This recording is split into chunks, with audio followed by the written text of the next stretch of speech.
Devlog number 3. The first thing we are going to look at is the editor UI improvements.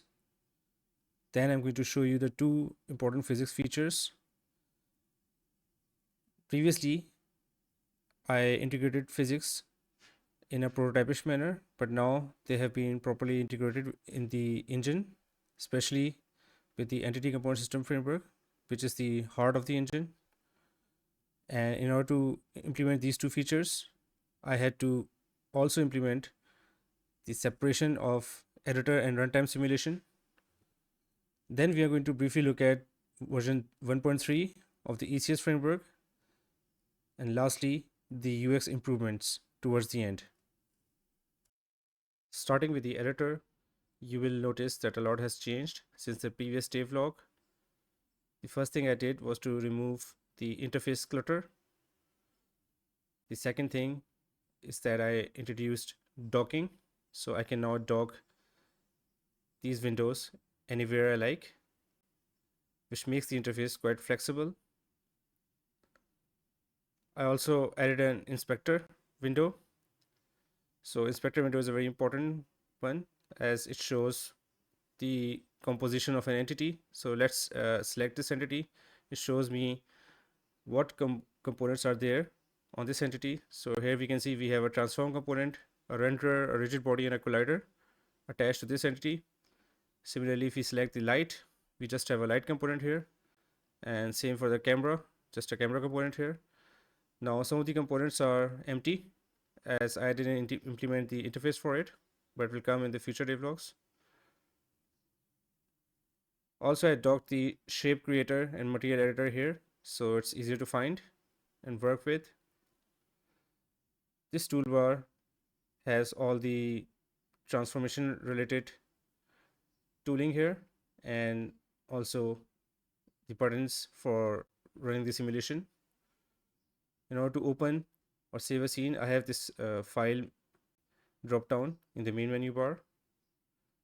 And lastly, I just attempted a basic color theming for the interface.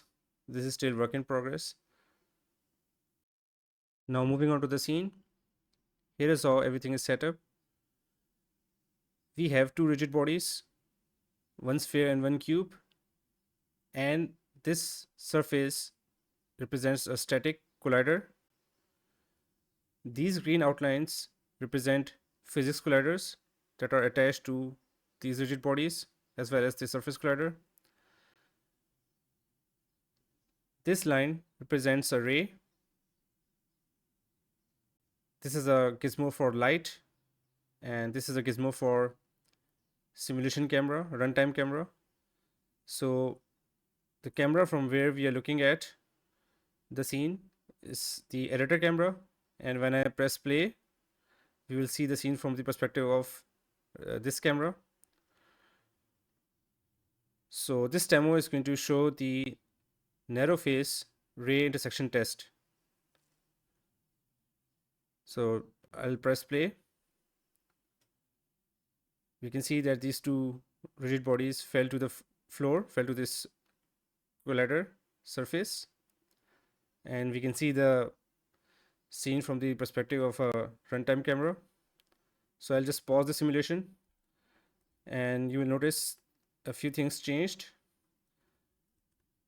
We can see the point of intersection for the narrow phase intersection test, and this yellow line represents the surface normal. So narrow phase intersection gives us a bit more information in comparison to the broad phase. And another thing you may notice is that the narrow phase ray intersection is accurate with respect to the surface collider. So for this next demo, I'm going to load in an entirely different scene.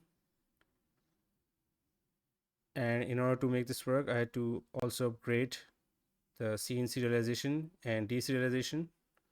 So here's the scene. So let's play.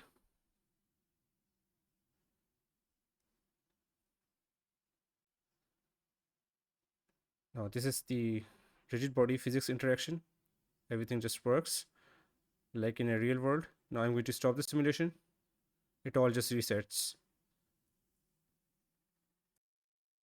Now I'm going to briefly go over the ECS framework. ECS is the heart of the engine. All the simulation that you saw was handled by this framework.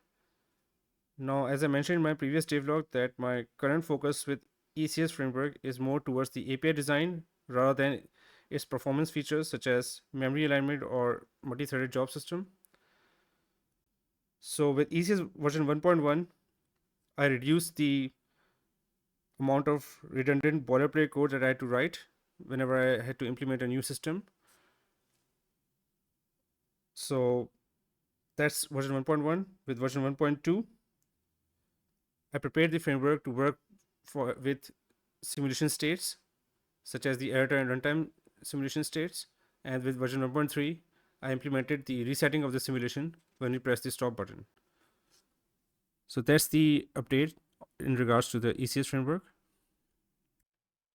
Now, in regards to the UX improvements, last week I demoed the ability to duplicate an entity. We can do it here again, but we can also, like doing this, can also modify the simulation. So let's play. Now we have 3 balls that are going to hit the crates, which changes the state of the simulation. One feature that I forgot to demo last week was the ability to delete an entity. So I can now easily delete. And one feature that I implemented for this version of the engine is the ability to use hotkeys, which are pretty standard, the W, E, R, and Q, to select the translate, rotate, and scale gizmos. So this is standard for Blender, Unreal, Unity, and many other softwares. So in the end, my goal is to implement those features that can get me to start developing my game within my engine as quickly as possible, so that I can reach to that phase. Then I will start looking into improving the visuals. I think for now the visuals are fine. This is what is sufficient to work with physics and other simulations that are required for the game. I think after about 1 or 2 more devlogs, I will start working on the user interface. So I think that will be the final piece of the puzzle that would allow me to start working on my game. So I think that will be it for this devlog. See you in the next one. Thank you.